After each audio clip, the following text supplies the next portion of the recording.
Hi everybody! I want to spend just a couple minutes talking a little bit about our assignment for this week. And we're doing three specific things here. We're talking about quoting, paraphrasing, and summarizing.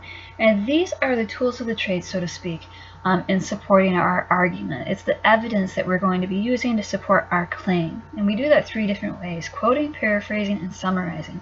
And I'm really going to focus on the summarizing aspect of this assignment, but let's touch base on what quoting and paraphrasing are as we do this activity. I do strongly encourage you to review all the supplemental material that we have in our announcements page, as well as all the content within MindEdge, to kind of help give you an understanding of what these concepts are, because we will be required to do quoting, paraphrasing, and summarizing in our critical analysis. So what is quoting? Quoting is exactly what it sounds like. It's a direct quotation from that author's article. It's a sentence that we take directly out of that article and put it in our paper, put it in quotation marks, and of course properly cite it, which we'll talk about more in the coming weeks.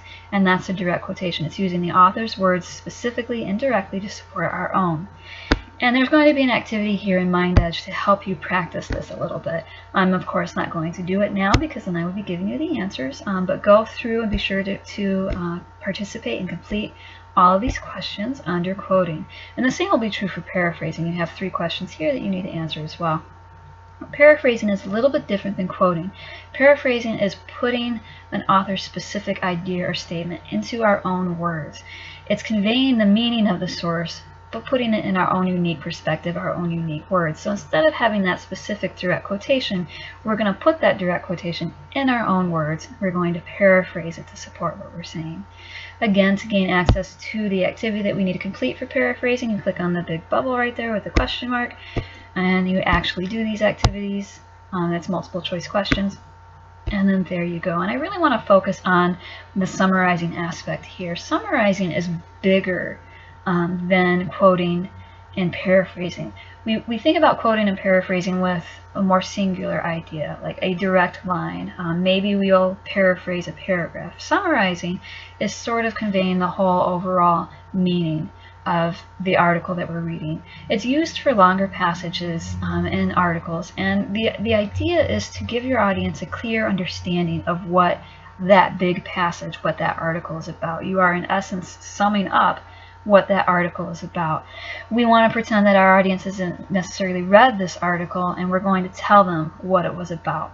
It's like if you go watch the new Star Wars movie and you tell your friend what the main storyline was, but you don't give them a lot of the nitty-gritty details. So we want to summarize. We want to give the main meaning, the overall impression of what that article is about, without using specific direct quotations.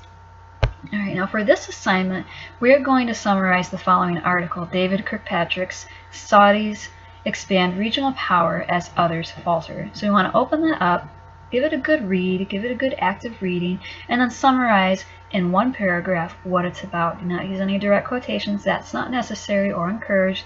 So just read that and then write me a paragraph telling me what it's talking about. Now the thing about this assignment is it's a dual submission, so you know you need to type your answer in right here, hit submit, save that into a Word document, open up that Word document, reformat it, make sure it's double spaced, put your name on there, and then we want to submit it in Brightspace as well. So type it in here, type your summarizing of David Kirkpatrick's article, and then hit submit. Now what are we looking for specifically with this? What are those critical elements? Now remember, all of our assignments do have rubrics, so to make sure that we are hitting those critical elements. Again, we want to work with David's article, not the other one that we have chosen. We are doing this specifically on David's. And then what we're looking for, we want to make sure that our summary is long enough, so we want 5 to 8 sentences. Of course, it can be a little bit longer if you want, but we don't want like a whole paper on this. We just want a concise summarization of that article. We want to clearly reflect the author's ideas. But we don't want to use any exact phrasing, no direct quotation. You tell me in your own words what this article is about. And then again, we're also going to look at the articulation of response. Let's make sure there's not a lot of grammar errors in there, essentially, is what we're looking for. So as I said, we want to type it in there, hit submit, download it to a Word document, and then upload it in our Brightspace. And remember to upload in Brightspace. You want to click on Course menu, go to Assignments. And this will take us to our assignment submission page. Scroll down, and we are talking about 4-3 submission summarizing.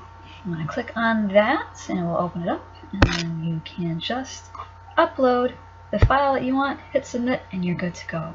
you have any questions at all, feel free to post on the general discussion forum. You can text me, you can email me.